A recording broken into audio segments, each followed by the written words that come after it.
This is the web transmission service of the Royal Canadian Military Institute. Our current events luncheon for November featured Matt Gurney sharing his views on the Public Order Emergency Commission and getting hijacked into a brief sidebar on the Russian front. I'm Ray Gordon. I'm a member of the Institute, and I really just want to welcome everybody here and thank you for coming out. I'm, at this point, there's not much sense in introducing Matt because everybody knows who he is. Besides, he's taller than 90% of the people in the room. And I know for a fact, there's not many facts in this world, but I know this for a fact, he actually has views on how this inquiry in Ottawa is proceeding. No. And I think the idea is that maybe he could be persuaded to share them with you. Matt?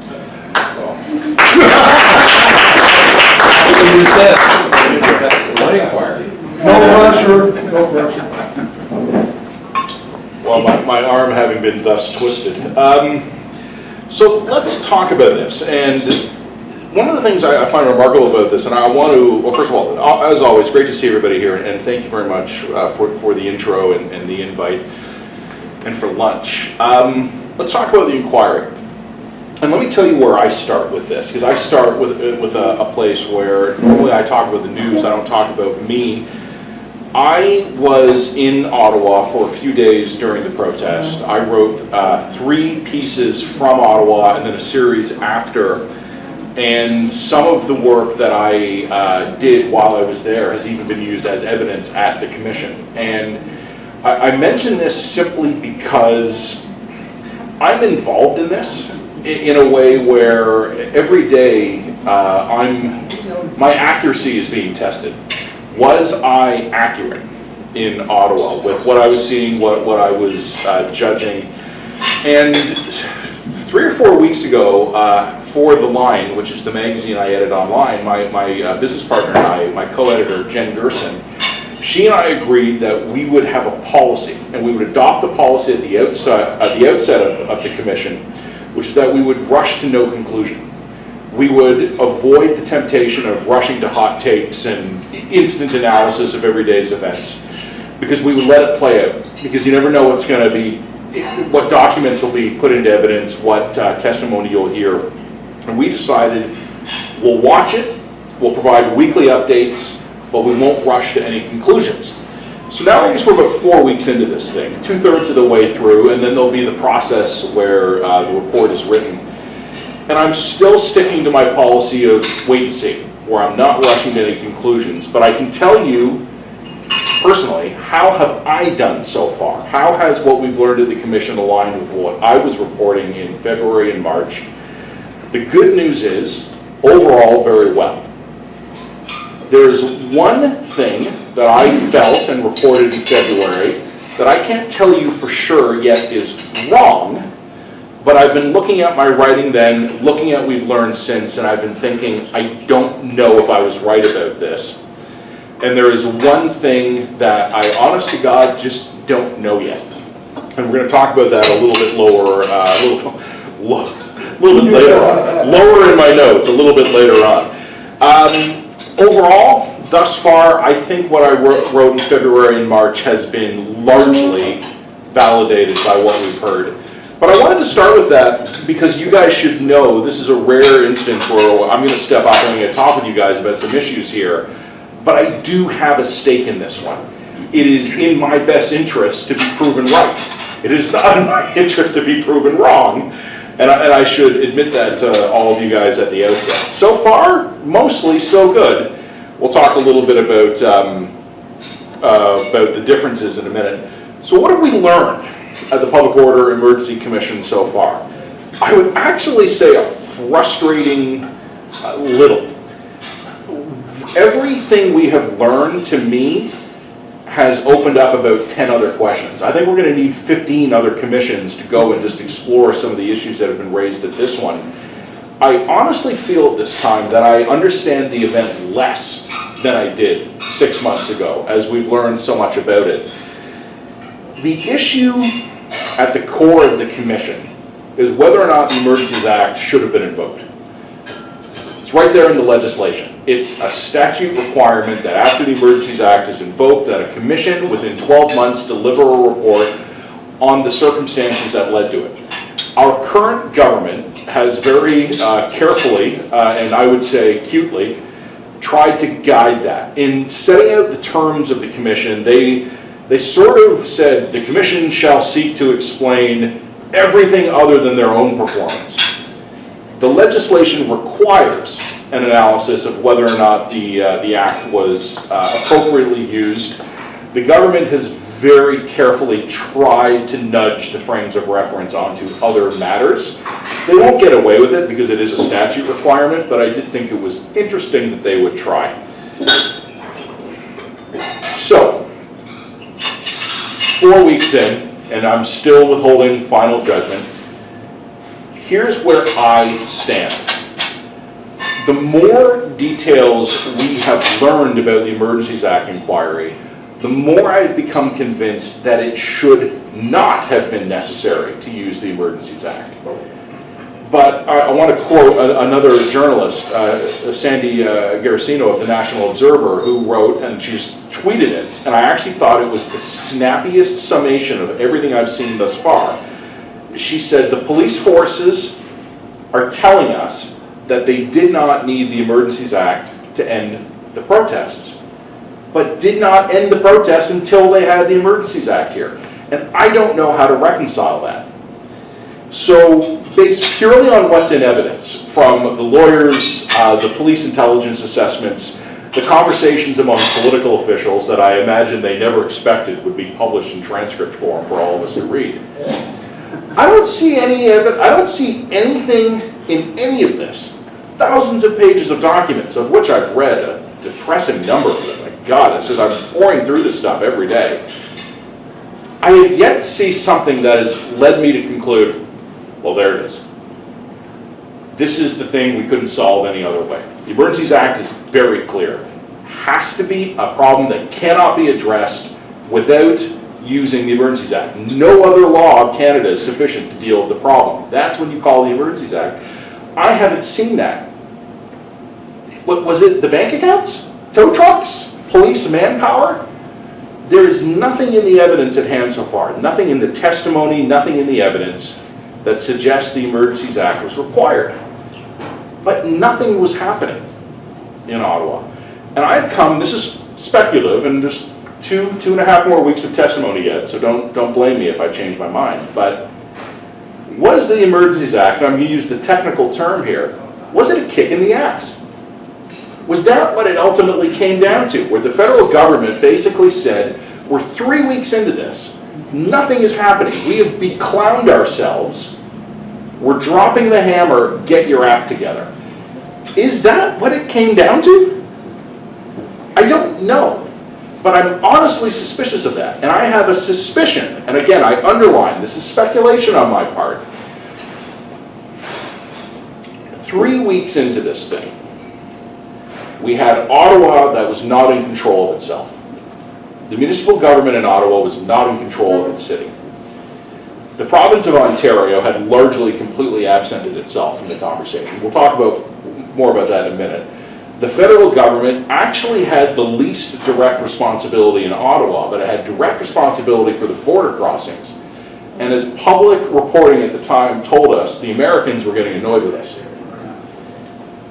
I can see how the Prime Minister and his cabinet concluded in that context that the Emergencies Act was necessary to send a signal to anyone who was watching that we were still in this fight, that we were going to do what was necessary to get the country working again.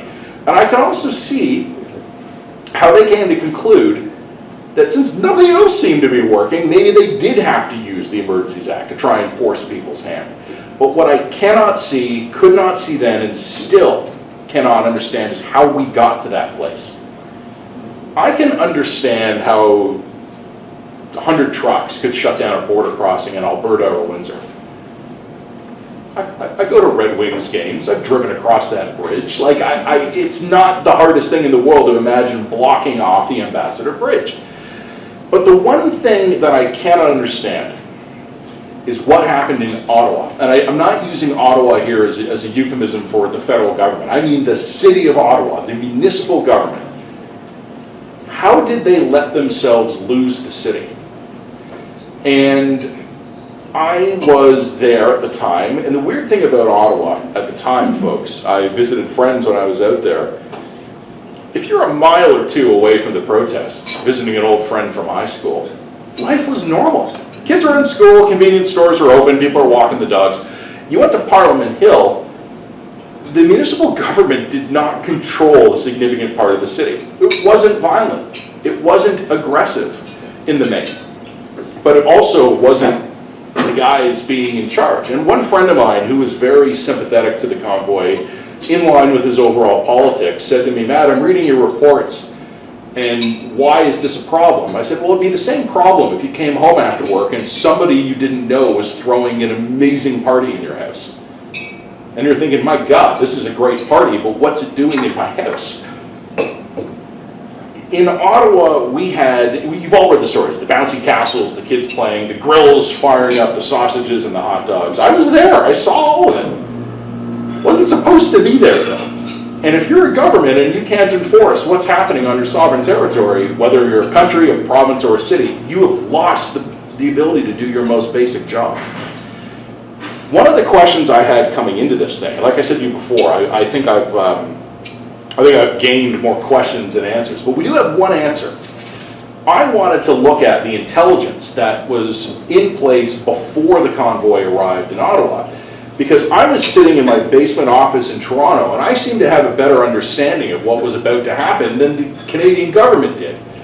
What we have found out is that the federal government and the Ontario provincial government actually did seem to have a pretty good understanding of what was coming. What they did not have a good understanding of is the fact that Ottawa did not have a good understanding of what was about to happen to it. And we've seen all these intelligence reports that were being written, and I've been remarkably pleased by how little they've been redacted. As a matter of professional interest, I hate any redactions, but we're getting the documents almost verbatim. There was pretty clear warning what was coming and that it was going to stay. And the best explanation we've heard from officials in Ottawa is, well, we didn't read that. Why? I don't, at a certain point, God knows, we have seen in our time failures of intelligence where the intelligence agencies did not understand what was happening. We've also seen failures of leadership where the intelligence was available, but the leaders looked at it and drew the wrong conclusions. What seems to have happened in Ottawa was almost some new kind of failure, which is that the intelligence was available, it was offered to the leaders, and they didn't look at it. I don't know how to fix that problem. If this was an intelligence problem, we could go, well, we got to fix that. If this was a political problem, you vote the guy out. What happens when you have an entire level of government in one of Canada's largest and most important cities that apparently, quite literally, didn't get the memo? I don't know how to fix that problem. And like I said to you before, I feel like there should be 15, 20 other commissions that come out of this thing. That ought to be one of them. It's unfair for me to lay this entirely on the feet of the Ottawa Municipal Government and the Ottawa Police Service. But as a guy who was there in Ottawa, on the ground, wandering the protest sites, talking to these people, one of the things I discovered is that a lot of them themselves could not believe how easy it had been. And that set up a degree of self-reinforcing psychological confidence where, wow, it was really easy, and every day we're here, no one's moved us out yet. Why would we ever leave? We can just keep staying. Money was coming in. Supplies were coming in. And I said to you before, some of the stuff I've written, I'm not confident about anymore, and we'll wait and see how that progresses. One of the things I wrote in February that I am 100% confident in was that the longer that protest remained, the harder it became to get rid of it, because all the people that I somewhat pejoratively called the normies left. If you were worried about your kid missing too much school, you left. If you had contracts you had to meet with your truck, you left. Who was left over? The people who had nowhere else to be. And we were not giving them any reason to not be there. We had a report a couple of days ago, and I'm sure you all saw it because it made news everywhere, that there was a degree of cooperation between some serving law enforcement members and perhaps some Canadian intelligence analysts as well. Well, that's a problem, but it wasn't a surprise. My second day in Ottawa, I leaned against a fence and I made it look like I was drinking a coffee. Well, I was drinking a coffee, but I had an ulterior motive. I just wanted to watch, uninterrupted, 10, 15 minutes, constant field of view. I tried to count the number of people bringing in canisters of diesel, and I gave up. I can't count that high. I'm not good at math to begin with, so that might be more a reflection on my counting than anything else, but you had a police perimeter around here. You had a government ordinance in place. You had an order that no fuel was to be brought in. And people were walking through with it like they were delivering pizzas. So that's a problem we're going to need to fix. Overall, though, where do we stand on what we've learned? So I got here 3 quick points I want to throw at you. I don't want to burn your whole afternoon. But let's run down through the 3 quick points, and then I will offer you a quick analysis on it. Point 1, intelligence was available and generally accurate. Point 2, it wasn't listened to. Point 3, there was no plan B. And this is where I switch over to analysis, not just reading. I am mindful of using inappropriate language in such a distinguished setting as this, so I hope you'll forgive me one use of a grown-up word. It's a quote. I would never use this language in public. My colleague Jen Gerson at the line, very early in the pandemic, in the convoy crisis, and earlier in the pandemic as well, had said to me, the problem with the Canadian government right now is that it has been knocked by events into a state of stun-fucked crisis. Salty language, but a pretty vivid image. And I think Ottawa did not plan for what was coming, despite being warned, and then when it happened, didn't know what to do with it. And as you look through these documents of internal communications, Prime Minister talking with Jim Watson, outgoing Mayor of Ottawa. Prime Minister talking with Doug Ford. Those transcripts just came available this week. Cops talking to each other. It looks like we lost about 2 weeks of everyone who is in a position of authority looking at each other going, what the hell happened? How did we get here? Why are we here now?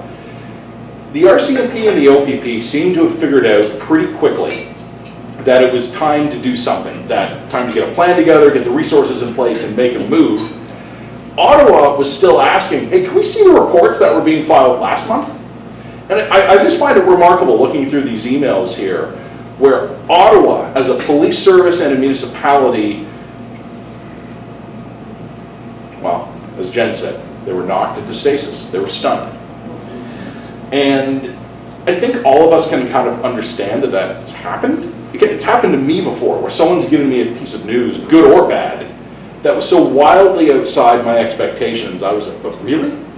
But really? You know, a small example and a chipper one. A friend of mine literally won the lottery. Good for him. Won the lottery.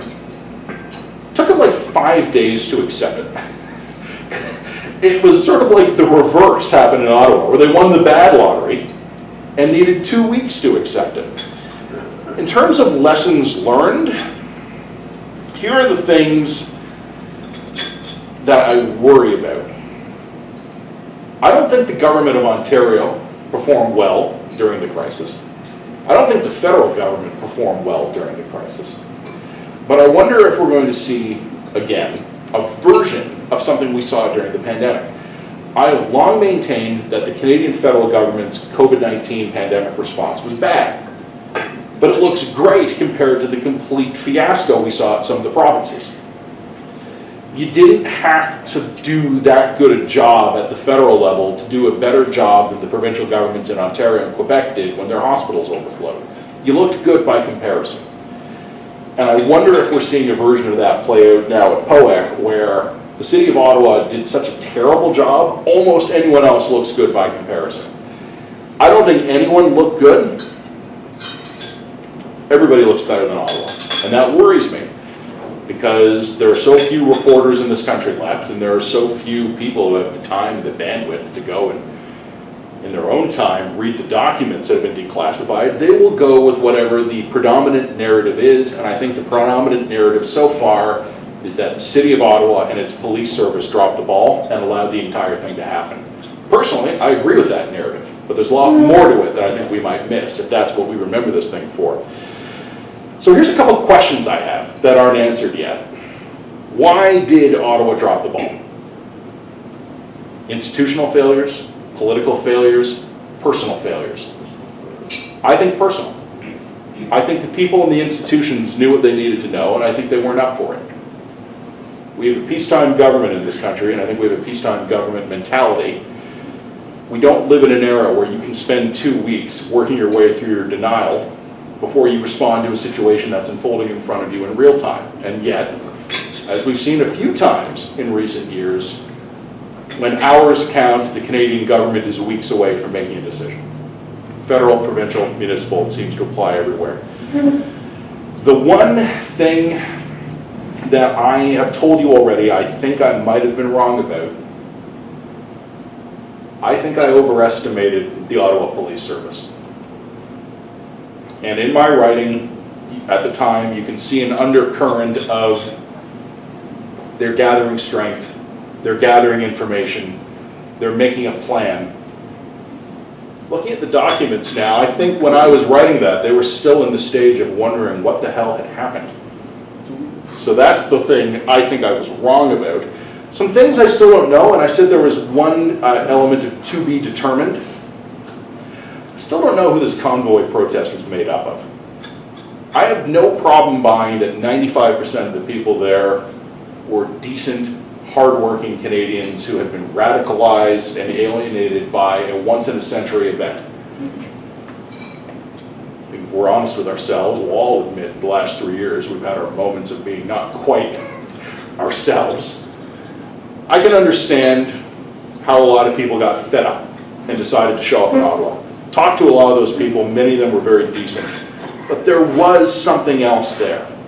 And I still don't know what it is. I have been weirded out by how little attention has been paid at the tribunal and at the proceedings to questions about, we keep hearing about extreme elements. There were extreme elements in the crowd. That's in the documentary evidence now. Who? Why? What were they doing? Where did they go?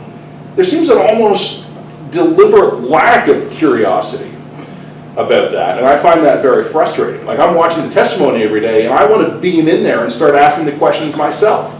You're on the stand, you're under oath, I have questions I want answered. Been frustrated by that, I confess to you. Now here is my last, well, the other question, there's two more questions on my list here. One of them I think I've already touched on. Was the Emergencies Act required for operational reasons, or was it a political necessity? Did Justin Trudeau decide, probably rightly, that he needed to make a big show of strength because nothing had gone well to that moment? That's not what the Emergencies Act is for, but I can see why he might have concluded that. Even if it was illegal, it might have been correct. And the last question I have, would we do better if something like this happened today? And I think, I see Eric already shaking his head. Sitting. I'm going to politely disagree with my friend here. I think we would if it happened today. Because we did see other convoys pop up in other cities, including some barricades that were set up about 500 meters down the road and about a kilometer up that road. Toronto dispersed its convoy fine because we had seen what had happened in Ottawa. And we were like, yikes, we're not going to let that happen here. So I think we would do better today. I have zero faith we will do better if we have to do this 10 years from now. Because we spent 20 years talking about the lessons from SARS. And then COVID happened, and it turns out we'd forgotten all the lessons from SARS. So I don't know how long a Canadian government can maintain a lived memory of a traumatic experience and the lessons learned. But I think COVID gave us a pretty good sense that it is not quite as long as 16 years. Is it 5? Is it 10? Is it 2 governments? I don't know. But it's 16 years, all those lessons of SARS we thought we learned, oops, we forgot them. So if there was another convoy-style protest today, I think we'd do fine. If there was another one 2, maybe even 3 years from now, probably do okay. 5 years from now, maybe. Anything beyond 10 years, I'm starting to run out of optimism. I think, for the record, though, I think that's the first time in any of these talks I've ever expressed any optimism, so it's still worth noting. But we got 2-3 weeks left of testimony to go, thousands of documents to still be introduced. Then we'll have the report written and tabled in a couple of months. My gut feeling as of right now is that the report will find that the federal government was justified using the act, but not because of the circumstances, but because of the incompetence of our response. I don't know if that's good or bad news, but I think that's what we learned. And we saw it already with the pandemic, we saw it again. I don't know what will complete the trifecta, but I think Canadian governments need to get better at responding to emergencies in hours and days instead of weeks. Some emergencies come at you slow, some of them come at you fast, and the convoy didn't come at us particularly fast. We had 2 or 3 weeks of warning that it was coming, and we still weren't ready. You could watch it on a map, Google Earth. I watched it, Howard, you're exactly right. I watched it on my traffic app. Yeah. Because you just saw, oh, here's the red line moving its way down the 401. And we still weren't ready. So that has exhausted my notes for today. We got a few minutes left for questions. Please, I'm just going to grab my water and just take a sip. But please, anyone with questions, raise your hand. So just to be clear, your prescription is that we should have a SARS/COVID Every 5 years, yeah, and a common one. Every 5 years we need something. Throw in a world war every 20 and that'll make sure we're ready. I wish I thought you were kidding. I'm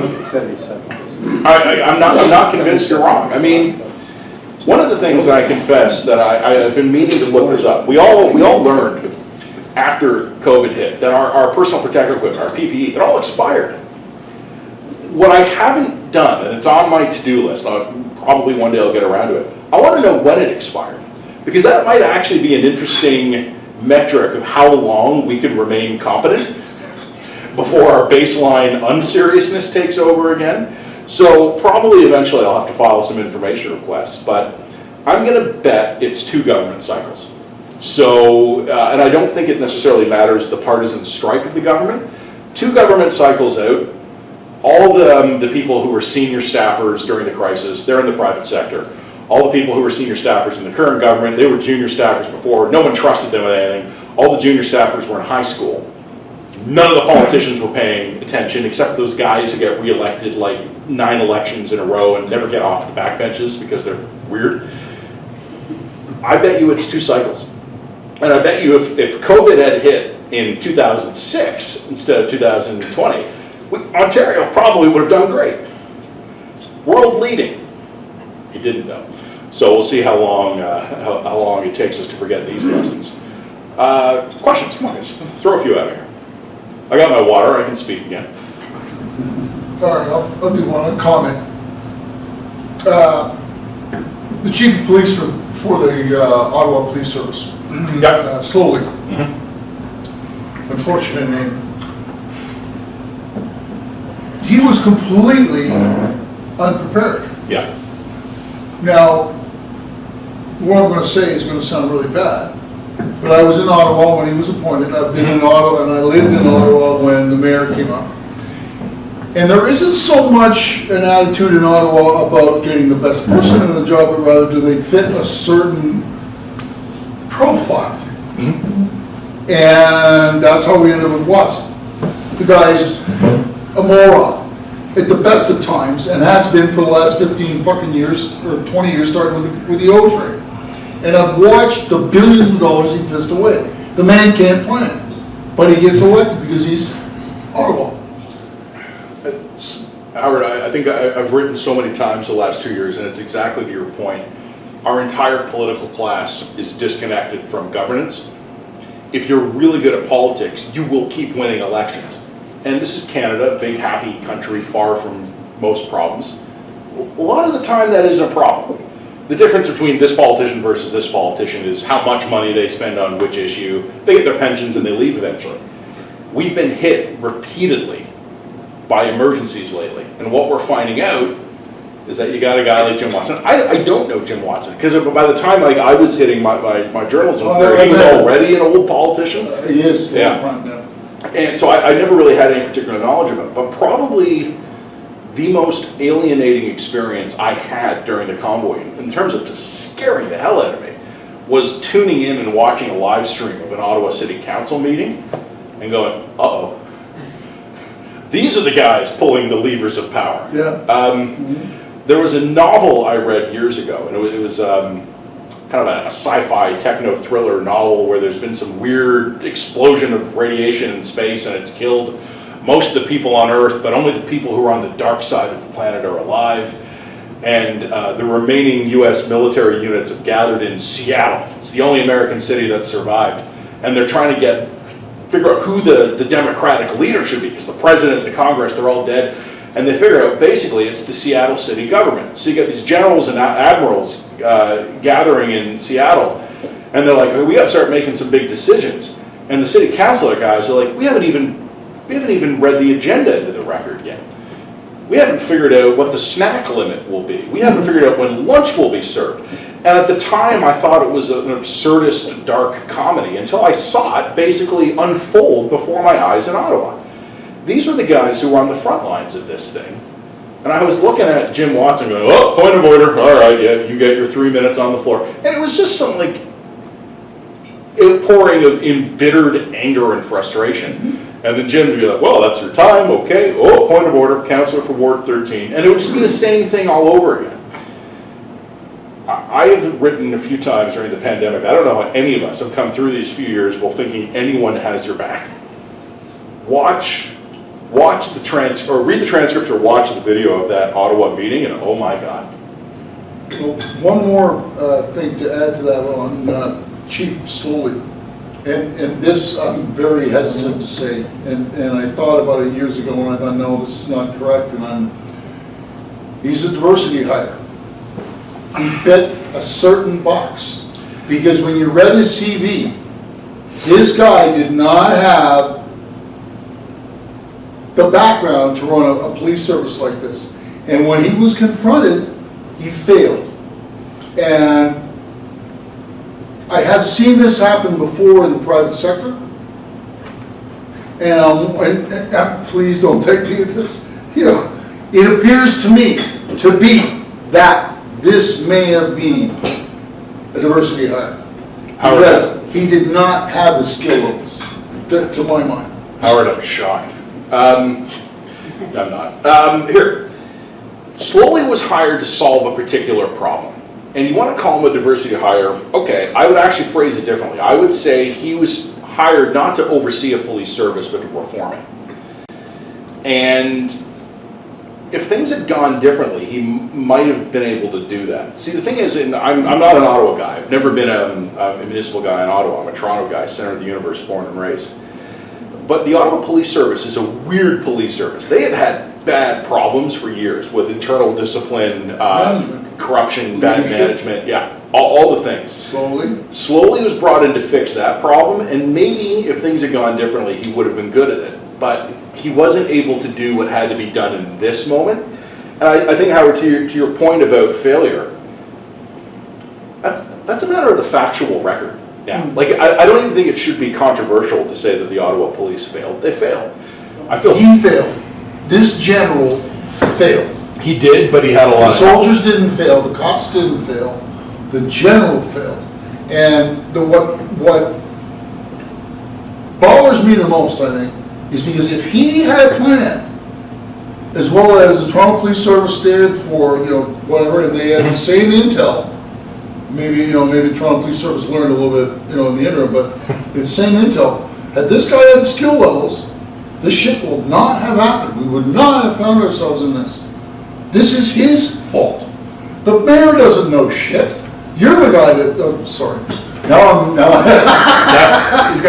opinionated. I'm sorry. It's all right. Well, I'll just say this. I think Slowly failed in Ottawa. I don't think he was the only one. And I think Ottawa thinks they can throw him out, replace him. He was failed by his staff as well. I agree with that. Questions? Yes, so we're talking a lot about the Ottawa Police. There's also the Parliamentary Precinct. There's the RCMP. Any comments on these three different sort of forces that are all within, a square, less than a square mile? They're trying to manage this situation, and we talk a lot about the Ottawa Police, but there's this silo effect that's going on with these two other forces, it seems to me. Four. I didn't mention the OPP because I'm not sure what they're doing. You've got parliamentary police actually on the hill itself. You've got OPP, you've got Ottawa, you've got RCMP securing sites, and then just across the river you've got the Gatineau guys. It's a weird dynamic here. We probably should have some sort of federal zone in Ottawa that would be secured by a dedicated force. The problem is whoever would end up running it would be exactly the same kind of Canadian bureaucrat who currently can't stop. Who could run a coup. I think, the status quo wasn't working, but the problem with the status quo is that anyone we task with fixing it will be a product of the exact same dysfunction. And I don't like coming to the point where my informed opinion and analysis is, but I don't know how you fix that problem, because how many times in Canada has the response of going, you know what we need? We need one more level of central planning oversight. That's our reflexive response to everything, and it never works. So should we have some sort of combined command to secure the capital? Probably. But why do I get the feeling it would just turn into a CRTC thing, where parties would stuff it with their patronage appointments? Like I said, 10 years from now, another convoy rolls in and we'll discover that that entire other new level of federal oversight now also needs a mandate review.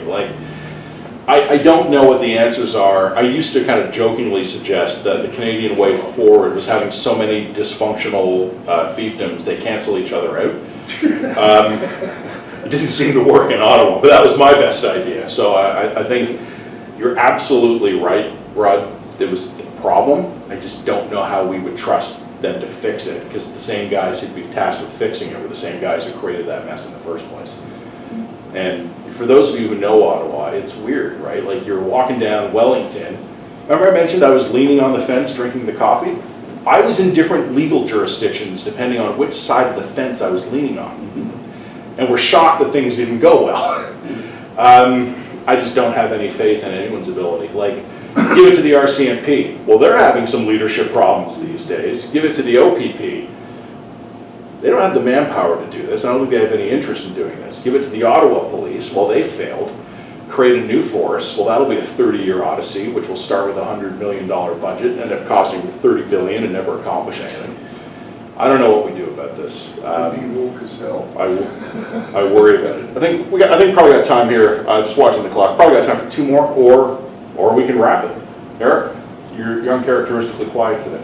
I feel uncharacteristic. Come on, Eric, give us a question. Come on. How about Kherson? We're just going to shift gears. Kherson on the Ottawa River or on the... No, on the Dnieper. The Russians running, yes. Well, I think Is the OPP there? Oh my goodness. Well, I think a battalion of Ukrainians would have done a better job in Ottawa than the local Ottawa guys did. Oh, shit. On Kherson, well, if Eric's jumping to this already, we'll treat this as the last question, or else I'll get 10 more from him. I'm relieved, because even though I knew in my head it was a low risk, we've lived through 3 years of watching all the low risks unfold before our eyes, and I was worried Putin was going to nuke someone. Didn't know what or who or when, but I was worried about it. The fact that he's ordered his forces back across the river, to me, strikes me as a very rational and intelligent decision. And I'm relieved, because I was worried he was going to make the irrational, stupid decision. So he still might, never say never, but I was encouraged by that. I'm sure the Ukrainians and the Russians both will enjoy 3 or 4 months of cold weather off to refit, rest. I will note, in closing, the Ukrainians have better winter fighting equipment than the Russians do. Yes. So we'll see what they choose to do with that. But Folks, that's it for me. Thank you. We'll do this. I think we're going to take next month off because of Christmas, but we'll be back in January. This event series is called Matt Gurney and Friends. Thus far, it's been a whole lot of Matt Gurney. I do have someone in mind for the next event. It'll just be a matter of figuring out the logistics of it. But I look forward to seeing all of you here. I'm sure I'll see some of you around between now and then, but if I don't, Merry Christmas, a Happy New Year to everybody, and I will catch you here in the new year. So thanks, everybody. Appreciate you coming. This has been another in our series of webcasts produced by the Royal Canadian Military Institute in Toronto as a public educational service. You can find news of upcoming events and links to our webcast archives at www.rcmi.org. On behalf of the RCMI, this is Eric Morse saying goodbye for now, and thank you for joining us.